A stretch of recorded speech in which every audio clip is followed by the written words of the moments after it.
हम डिस्कस कर चुके हैं। Okay, it is a ratio of drift velocity and electric field. ठीक है, तो अब मोबिलिटी को हम रिलेट करेंगे कि how it is related with the resistivity. Electrical resistivity और मोबिलिटी के बीच में रिलेशनशिप क्या है।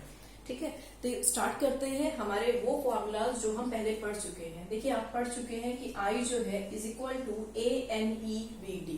ठीक है, और ये अभी हमने लेटेस्ट डिराइव किया है कि mu is equal to VD by E। यहाँ पर म्यू क्या है? मोबिलिटी है, ये ड्रिफ्ट वेलोसिटी और ये इलेक्ट्रिक फील्ड। ठीक है, यहाँ पर इस इक्वेशन में ANEVD, A area of cross section of the conductor, N जो है नंबर डेंसिटी थी, ठीक है, number of electrons per unit volume present in the particular conductor, E जो है it is the charge of electron and VD is the drift velocity. ठीक है, तो यहाँ इस इक्वेशन से मैं कह देती हूँ, सपोज चलो इसे हम A इक्वेशन मान लेते हैं और इसे B मान लेते हैं। B से हम कह सकते हैं क्रॉस मल्टीप्लाई अगर हम करते हैं तो VD जो है that can be equal to mu E mobility into electric field. ठीक है, तो ये दो जो एक्सप्रेशन थे हम डिराइव कर चुके हैं। अब कंटिन्यू करते हैं हमारा रिलेशन जो हमने डिराइव करना है। ठीक है, देखिए हमें पता है कि जो J है, J क्या है? यहाँ पर इसका नाम है current density. J is current density. Current density किसके इक्वल है? It is I by A। I क्या है? It is the current per unit area. ठीक है, एक कंडक्टर के पर यूनिट एरिया में कितना करंट है वो करंट डेंसिटी कहलाती है, I बाय A। ठीक है, बट हमें पता है कि जो J है वो सिग्मा E के भी तो इक्वल है। अब यहाँ पर सिग्मा क्या है? Sigma is the electrical conductivity.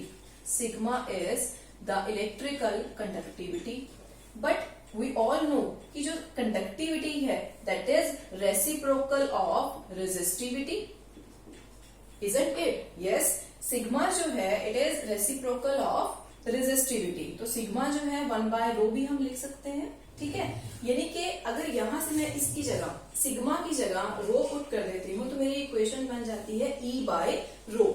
J is equal to E by rho. और J का दूसरा फॉर्मूला क्या है? फर्स्ट इक्वेशन में हमने लिखा है I बाय A। तो आप देखिए ये दोनों ही इक्वेशन 1 एंड 2 जिनको मैंने नाम दिए हैं 1 एंड 2 दोनों ही J के इक्वल हैं। दोनों की एक साइड जो है J के इक्वल है, so we can easily equate these two. Okay, हम इनको इक्वेट कर देते हैं। 1 और 2 को हमने इक्वेट किया, so what we get? I by A। I by A is equal to E by rho. This E by rho equate कर दिया हमने 1 और 2 को। ठीक है, तो यहां से अब देखिए अब I मिल चुका है हमें I की वैल्यू पता है, we can replace it, so we will replace. Okay, तो I की जगह हमने पुट कर दिया ANEVD। ओके, तो यहां से आप देखिए A से A आपका हो गया, यहां से ये कैंसल आउट हो जाएगा, so it becomes NEVD is equal to E by row.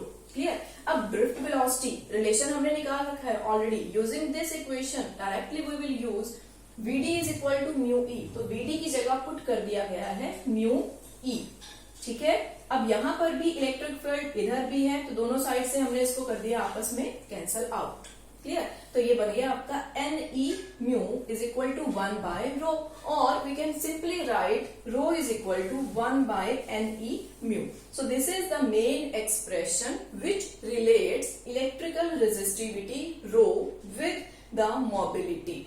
Okay, so this is the main expression. This main expression, okay, rho is equal to 1 by NE mu. अब देखो ये expression क्या बताता है हमें? ये हमें क्या बता रहा है कि जो rho है यहां से हम लिख सकते हैं रो आप जानते हैं इट इज रेजिस्टिविटी। किसके इनवर्सली प्रोपोर्शनल है? म्यू के। हम लिख सकते हैं रो इज इनवर्सली प्रोपोर्शनल मोबिलिटी के।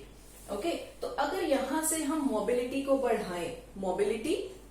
बढ़ाएं, अगर मोबिलिटी इंक्रीज होगा so we can say resistivity decrease होगा because these are inversely proportional. अगर ये बढ़ रहा है, म्यू बढ़ता है, तो रेजिस्टिविटी घटेगा।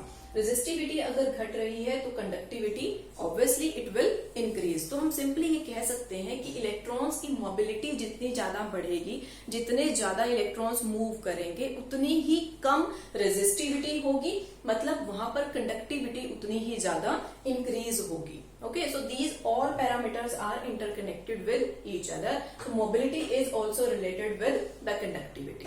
Okay.